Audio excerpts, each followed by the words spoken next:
नमस्कार। कोरोना इस समय हमारे देश में कहर बरपा रहा है। इसके लक्षण क्या हैं और इसका घर पे रह के कैसे इलाज करें, इसके बारे में चंद अहम बिंदुओं को जल्दी जल्दी हम डिस्कस करते हैं। सबसे पहली चीज, इसके लक्षण क्या हैं। सबको मालूम है कि यह बुखार से प्रेजेंट करता है, लेकिन इस समय कई लोगों में पहला सिम्टम बुखार नहीं होता है।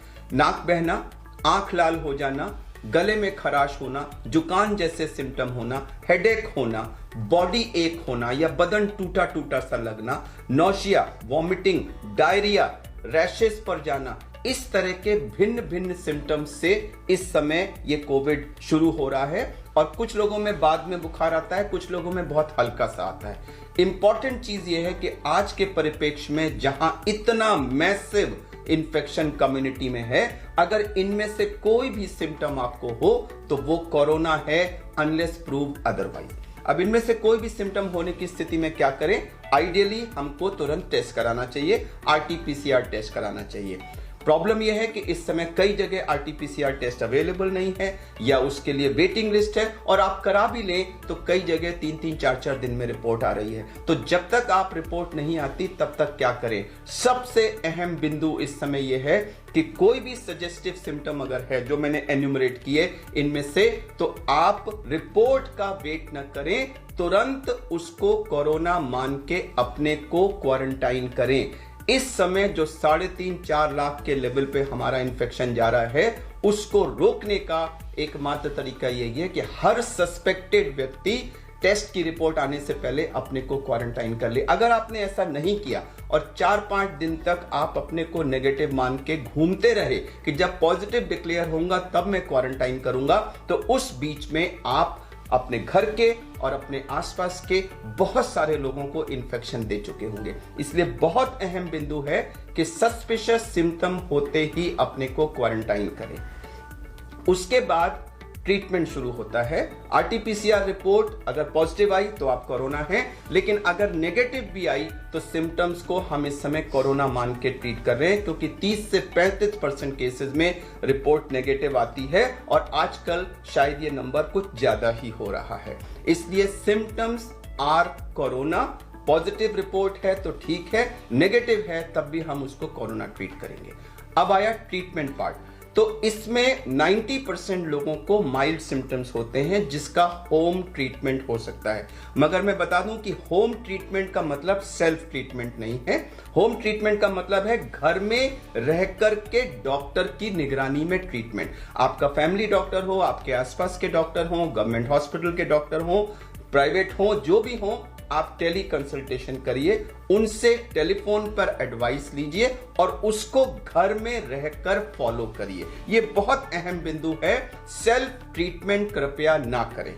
अब मैं आपको कुछ चंद बिंदु ट्रीटमेंट के बता देता हूं, जिसमें हम 6M अप्रोच जिसको कहते हैं। 6M क्या क्या है?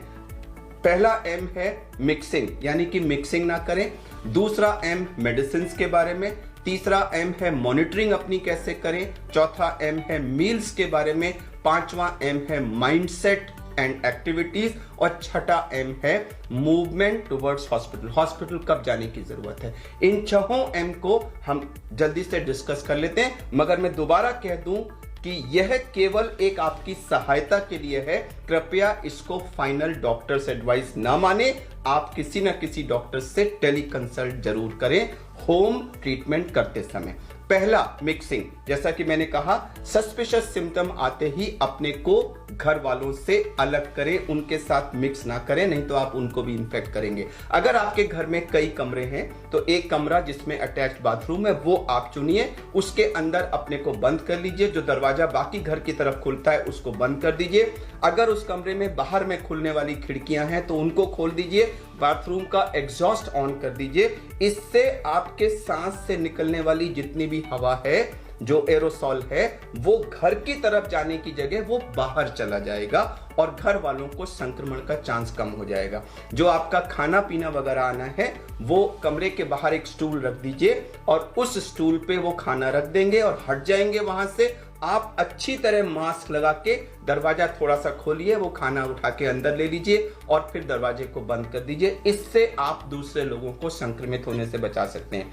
अब अगर आपके कमरे में, घर में थोड़े से कमरे हैं, तो स्पेशली अगर आपके घर में वृद्ध दादी, बाबा, नानी, नाना ऐसे लोग हैं, तो उनको अगर संभव हो तो किसी दूसरे घर में भेज दीजिए, क्योंकि अगर आप उसी कमरे में उन लोगों के साथ रहे तो उनको संक्रमण जरूर हो जाएगा। तो जैसे भी हो अपने को क्वारंटाइन करें, अपने को आइसोलेट करें और घर वालों के साथ मिक्सिंग ना करें। इससे हम कोरोना के चेन को, संक्रमण की चेन को तोड़ेंगे। ये था पहला बिंदु, मिक्सिंग।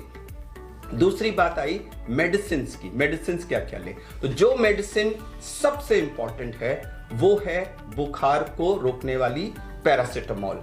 बुखार हल्का भी हो सकता है और 102, 103, 104 तक भी हो सकता है। बीच बीच में आएगा जाएगा ऐसा भी हो सकता है और कंटिन्यूअस हाई भी हो सकता है। बुखार से हमारा शरीर एकदम टूट जाता है और उसको कम करना बहुत जरूरी है। तो हम 650 मिलीग्राम पैरासिटामोल को 6-6 घंटे पर लेने के लिए कहते हैं, जिससे प्रायः बुखार उतर जाता है। अगर इसके बाद भी बुखार ना उतरे तो हमें बीच में फिर कोल्ड स्पंजिंग यानी कि ठंडे पानी की पट्टियां हाथ पे और पैर पे और माथे पे रख के बुखार को उतारना बहुत जरूरी होता है। सबसे जरूरी दवा इस कोविड की पैरासिटामोल है। अब उसके अलावा बहुत सारी चीजें दी जा रही हैं, vitamin C, vitamin D, zinc और बाकी सारी चीजें, वो आप ले सकते हैं। डॉक्टर के प्रिस्क्रिप्शन में अवश्य वो लिखी होंगी, लेकिन मैं ये बता दूं कि उनसे कोई पहाड़ चेंज नहीं आने वाला। जरूर लीजिए, उनसे कोई नुकसान नहीं होता है। कुछ एंटीबायोटिक्स दी जा रही हैं जैसे कि एजिथ्रोमाइसिन और डॉक्सीसाइक्लिन, वो भी ज्यादातर लोग प्रिस्क्राइब कर रहे हैं। लेकिन मैं क्लैरिफाई कर दूं कि रिसर्च में माइल्ड सिम्टोमेटिक केसेस में उनके देने या ना देने से आउटकम में कोई फर्क नहीं पड़ा है। आप ले लें, मुझे कोई ऑब्जेक्शन नहीं है, लेकिन उनसे गैस्ट्राइटिस वगैरह काफी होती है। माइल्ड केस में अगर आप नहीं भी लेंगे तो कोई फर्क नहीं पड़ेगा। सबसे जरूरी चीज है पैरासिटामोल। अगर आपको गले में खराश वगैरह है तो कोई एंटी एलर्जिक भी लेते हैं, और अगर डायरिया वगैरह है तो उसके लिए भी, नौशिया वगैरह है तो उसके लिए भी टैबलेट्स हैं। मैं टैबलेट्स का नाम यहां नहीं बताऊंगा, मैं रिकमेंड करूंगा कि जब आप डॉक्टर से कंसल्ट करें तो ये बता दें, वो उसके लिए आपको लिख देंगे। तो ये तो थी मेडिसिन। कुछ और मेडिसिन भी दी जा रही हैं, आइवरमेक्टिन है, हाइड्रोक्सीक्लोरोक्विन वगैरह है। मैं दोबारा कह दूं कि किसी भी रिसर्च में इन मेडिसिन से आउटकम में कोई फर्क नहीं पड़ा है। तीसरा अहम बिंदु है मॉनिटरिंग।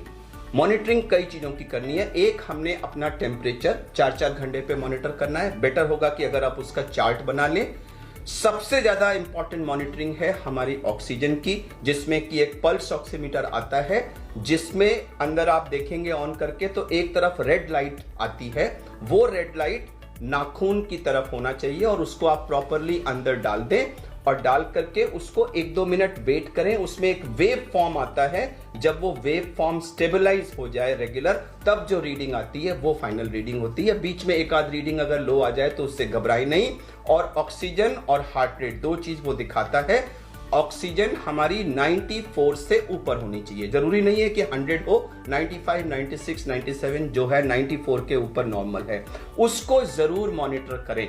अगर आपकी 94 से नीचे कभी भी आती है तो वो एक डेंजरस साइन है और हमें उस पर तुरंत उसका संज्ञान लेना है।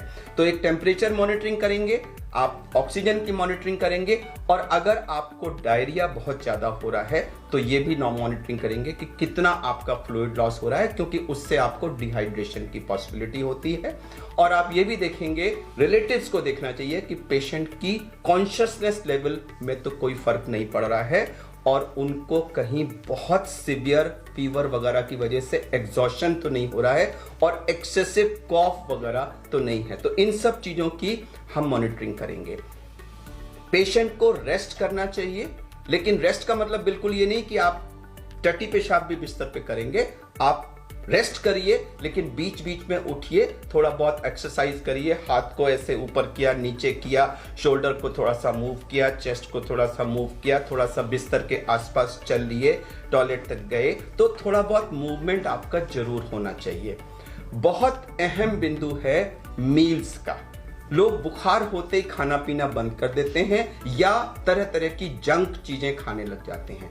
सबसे अहम चीज है आपको हाई प्रोटीन डाइट लेनी है, लो कार्बोहाइड्रेट और लो फैट। फैट यानी कि जितनी भी चिकनाई वाली चीजें हैं और खासकर से जो बाजार से आने वाले जंक फूड्स हैं, कृपया उनको पूर्णतः अवॉइड करें। कार्बोहाइड्रेट यानी कि पेस्ट्री और इस तरह की जो मीठी चीजें हैं वो भी जहां तक संभव हो कम से कम मात्रा में लें। आपको प्रोटीन चाहिए। प्रोटीन किस में मिलेगा? नॉन वेज फूड में प्रोटीन होता है, लेकिन उसको कम से कम घी में बनाएं। एग्स में प्रोटीन होता है, वेजिटेरियंस के लिए पनीर में प्रोटीन होता है, सोयाबीन में 40% प्रोटीन होता है, तो सोयाबीन का आटा का रोटी बना लें, सोयाबीन की किसी भी तरह की प्रिपरेशन ले लें, इन सब में प्रोटीन होता है। फ्रूट्स को, फ्रेश फ्रूट्स को ज्यादा से ज्यादा मात्रा में लें। फ्रेश फ्रूट जूस भी ले सकते हैं। जो कैंड जूसेस वगैरह बाजार से आते हैं उनको जहां तक संभव हो अवॉइड करें। बहुत इंपॉर्टेंट है कि आप हर थोड़ी थोड़ी देर में, आधे आधे घंटे में कुछ ना कुछ खाते रहें, ताकि पेट में कुछ ना कुछ खाना पहुंचता रहे, जिससे गैस्ट्राइटिस कम होती है।